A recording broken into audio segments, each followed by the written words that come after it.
जय हिंद दोस्तों, आप सभी का ओबराय स्टडी में स्वागत है। आज हम लोग गवर्नर जनरल एवं वायसराय को याद करेंगे। बंगाल का पहला गवर्नर कौन थे?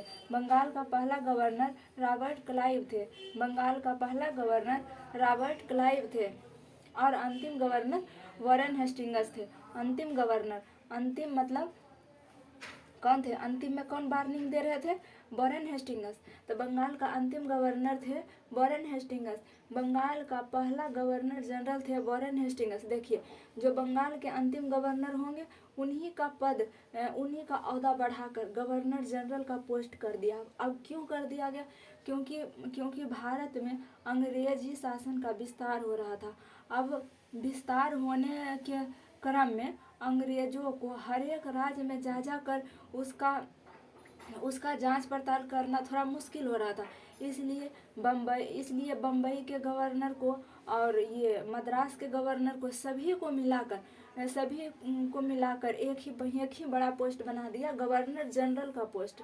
तो बंगाल का पहला गवर्नर जनरल बन गए वॉरेन हेस्टिंग्स। ये जो है बंगाल का अंतिम गवर्नर थे। तो इसमें देखिएगा आप, जो अंतिम होता है उसी नया रूल का फर्स्ट हो जाता है।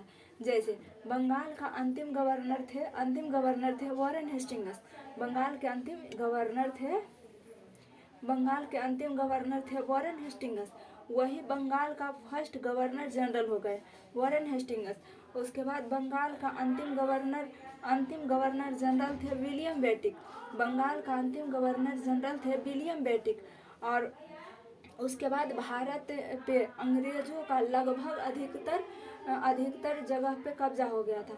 इसलिए उसने बंगाल के गवर्नर जनरल को भारत का गवर्नर जनरल बना दिया। तो भारत का पहला गवर्नर जनरल कौन हो जाएगा? जो बंगाल के अंतिम गवर्नर जनरल थे। तो जो बंगाल के अंतिम गवर्नर जनरल थे विलियम बेटिक, वही हो गए भारत का पहला गवर्नर जनरल विलियम बेटिक। तो भारत का पहला गवर्नर जनरल कौन हो जाएंगे? विलियम बेटिक। भारत का पहला गवर्नर जनरल विलियम बेटिक। आप बेटी से भी याद कर सकते हैं। बेटी को ऐसे भी प्रथम दर्जा दिया जाता है। उसके बाद बेटा का दर्जा दिया जाता है घर में। बंगाल का अंतिम गवर्नर जनरल कौन थे? विलियम बेटिक। वही हो जाएंगे भारत का पहला गवर्नर जनरल विलियम बेटिक। उसके बाद है भारत का अंतिम गवर्नर जनरल कैनिंग हो जाएंगे। देखिए, कैनिंग जो है भारत के अंतिम गवर्नर जनरल थे। इनके समय में 1857 की क्रांति हुई थी। तो 1857 क्रांति के समय वहाँ लंदन का, ये जो ब्रिटेन इंग्लैंड का जो राजा था, राजा के द्वारा गवर्नर जनरल का पद समाप्त कर दिया गया और वायसराय का पोस्ट लाया गया था। गवर्नर जनरल के पद को समाप्त करके वायसराय का पोस्ट लाया गया था। अब वायसराय का पोस्ट थोड़ा नीचे था। वहाँ इंग्लैंड के जो राजा थे वो दो पद बनाए थे, एक वायसराय और इनसे ऊपर एक सचिव का पद था। सचिव को नियुक्त किए थे वहाँ का राजा। तो उसी तरह से हो गया था भारत का पहला वायसराय बन गए थे कैनिंग। क्योंकि जब 1857 की क्रांति हुई थी उस समय भारत का अंतिम गवर्नर जनरल कैनिंग थे। तो उसके बाद भारत का पहला वायसराय कैनिंग ही बनेंगे। जो भी पोस्ट आएगा तो पहले से था उसी को दिया जाएगा। तो भारत का अंतिम वायसराय कौन हो गए? कैनिंग। भारत का पहला वायसराय कौन हो जाएंगे? कैनिंग हो जाएंगे। और भारत का अंतिम वायसराय है माउंटबेटन। भारत का अंतिम वायसराय माउंटबेटन। भारत का अंतिम वायसराय माउंटबेटन। भारत का अंतिम वायसराय माउंटबेटन। भारत जो है स्वतंत्र भारत का पहला गवर्नर जनरल, जब भारत आज़ाद हुआ था उस समय जो वायसराय पहले से थे माउंटबेटन, वही हो जाएंगे स्वतंत्र। जब भारत आज़ाद हुआ था, ये 1946 के बाद 1946 में आए ही थे।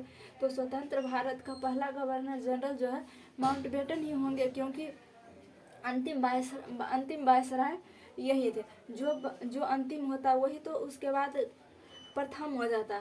तो भारत का अंतिम वायसराय कौन था? माउंटबेटन। वही स्वतंत्र भारत का पहला गवर्नर जनरल बने। कौन? माउंटबेटन। स्वतंत्र भारत का पहला गवर्नर जनरल बने माउंटबेटन। उसके बाद स्वतंत्र भारत का जो भारतीय थे, स्वतंत्र भारत का अंतिम गवर्नर जनरल कौन बने थे? चक्रवर्ती राजगोपालाचारी। स्वतंत्र भारत के अंतिम गवर्नर जनरल कौन बने थे? चक्रवर्ती राजगोपालाचारी। यही एकमात्र भारतीय थे जो गवर्नर जनरल बने थे। तो इन्हें, तो अगर क्वेश्चन पूछेगा भारतीय में, तो भारतीय में फर्स्ट भी यही है और लास्ट भी यही है। अगर स्वतंत्र भारत का पहला गवर्नर जनरल पूछेगा तो माउंटबेटन बताइएगा, और उसी का कहेगा कि स्वतंत्र भारत के अंतिम गवर्नर जनरल तो चक्रवर्ती राजगोपालाचारी। अब फिर वही पूछेंगे स्वतंत्र भारत का भारतीय गवर्नर जनरल, तो वो भी हो जाएंगे राजगोपालाचारी।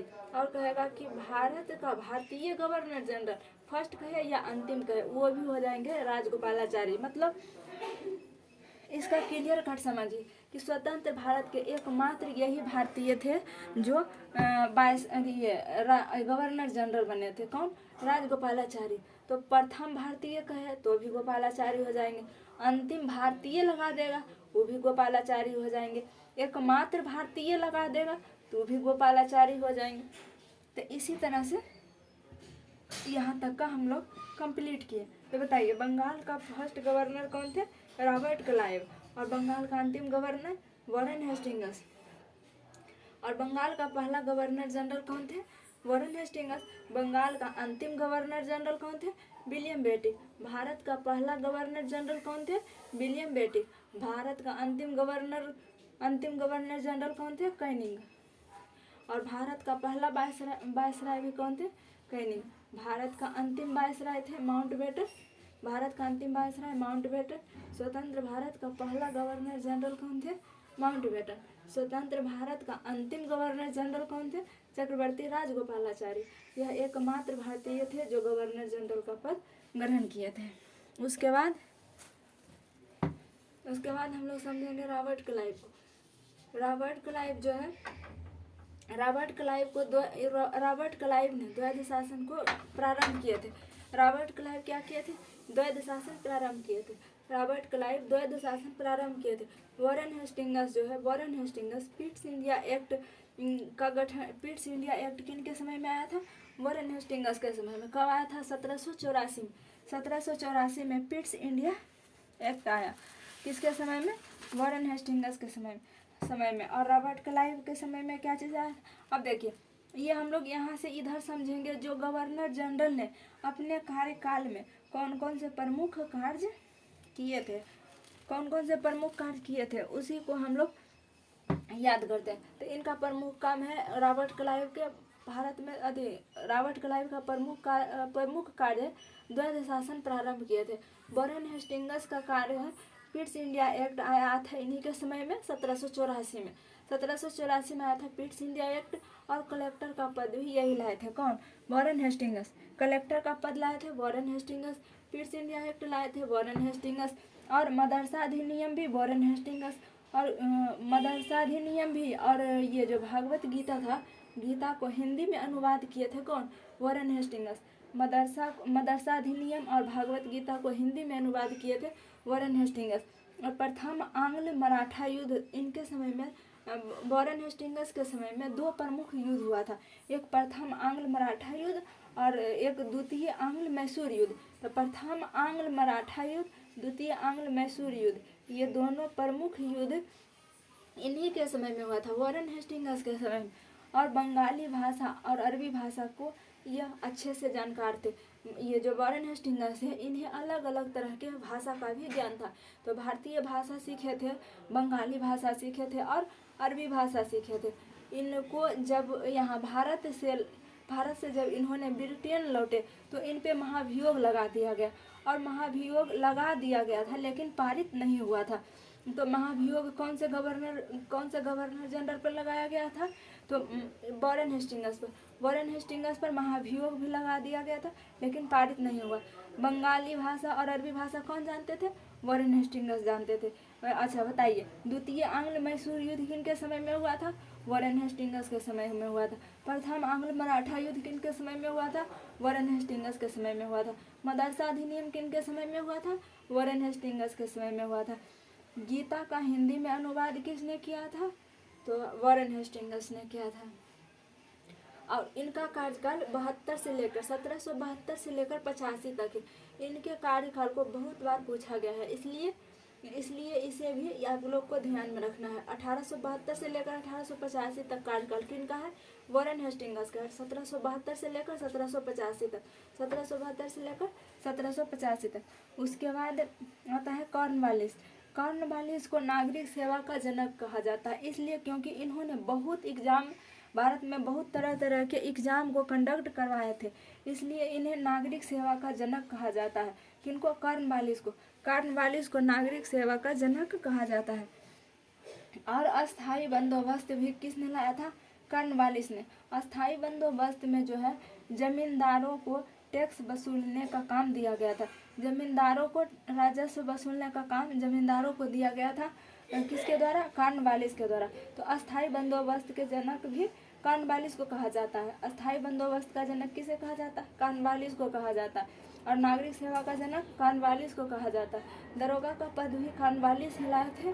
और चल अदालत लाए थे। चल अदालत का मतलब होता है मोबाइल कोर्ट। मोबाइल कोर्ट जो है, इसमें चल अदालत यानी मोबाइल कोर्ट, इसको इंग्लिश में मोबाइल कोर्ट कहा जाता है। और इसमें था कि अगर जज कहीं जाकर भी फैसला सुना सकते हैं। और इसका कॉर्नवालिस का मृत्यु जो है यही भारत में ही हो गया था, यूपी के गाजीपुर में हो गया था, इसीलिए इनका मकबरा भी यही भारत में ही।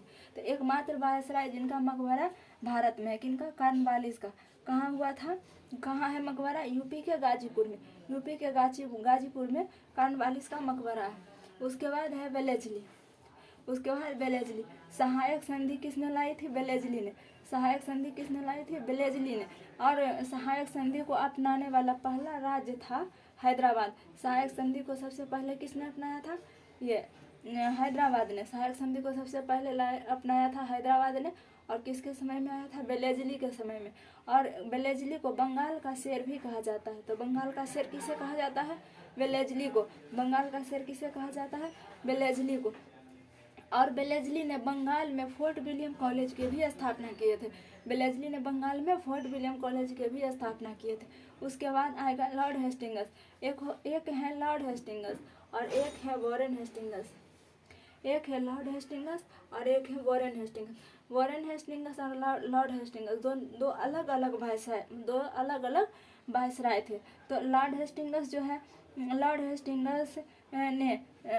हेस्टिंगस के समय में नेपाल में युद्ध हुआ था। और उसके बाद वहाँ उसके साथ संगोली की संधि हुआ था। नेपाल युद्ध हुआ था और संगोली की संधि हुआ था। उसके बाद इन्होंने लॉर्ड हेस्टिंगस ने सबसे प्रमुख क्वेश्चन इसमें यह है कि पिंडारियों का अंत किसने किया था? तो लॉर्ड हेस्टिंगस ने किया था। पिंडारियों का अंत किसने किया था? लॉर्ड हेस्टिंगस ने किया था। पिंडारी किसे कहा जाता है? जो मराठा के छोटे छोटे टुकड़िया थे उन्हें ही पिंडारी कहा जाता है। तो लॉर्ड हेस्टिंगस ने पिंडारियों का अंत किया था और रैयतवाड़ी व्यवस्था प्रारंभ किए थे। कौन? Lord Hastings. रैयतवाड़ी व्यवस्था कौन प्रारंभ किए थे? Lord Hastings. और इन्होंने शिक्षा पर प्रतिवर्ष 1 लाख रुपया खर्च देने का प्रावधान किया था। कौन? Lord Hastings. शिक्षा पर प्रतिवर्ष 1 लाख रुपया खर्च करने का प्रावधान किसने किया था? लॉर्ड हेस्टिंगस ने। लॉर्ड हेस्टिंगस जो था शिक्षा पर प्रतिवर्ष 1 लाख रुपया खर्च करने का प्रावधान किया था। तो रॉबर्ट क्लाइव का काम क्या था? ये भारत में द्वैध शासन प्रारंभ करना। वॉरेन हेस्टिंगस का कार्यकाल कब से कब तक था? 1972 से लेकर 85 तक। इनके समय में पिट्स इंडिया एक्ट प्रारंभ हुआ था 1784 में। और कलेक्टर का पद भी आया था वॉरेन हेस्टिंगस के समय में। उसके बाद मदरसा अधिनियम भी वॉरेन हेस्टिंगस के द्वारा लाया गया। और गीता का हिंदी में अनुवाद भी वॉरेन हेस्टिंगस ने किए थे। इनके समय में 2 प्रमुख युद्ध हुआ, एक प्रथम आंग्ल मराठा युद्ध, दूसरा द्वितीय आंग्ल मैसूर युद्ध। ये भाषा के अच्छे जानकार थे, एक बंगाली भाषा और अरबी भाषा भी जानते थे। और इन पे लंदन जाने के बाद इन पर महाभियोग लगा लेकिन पारित नहीं हो पाया।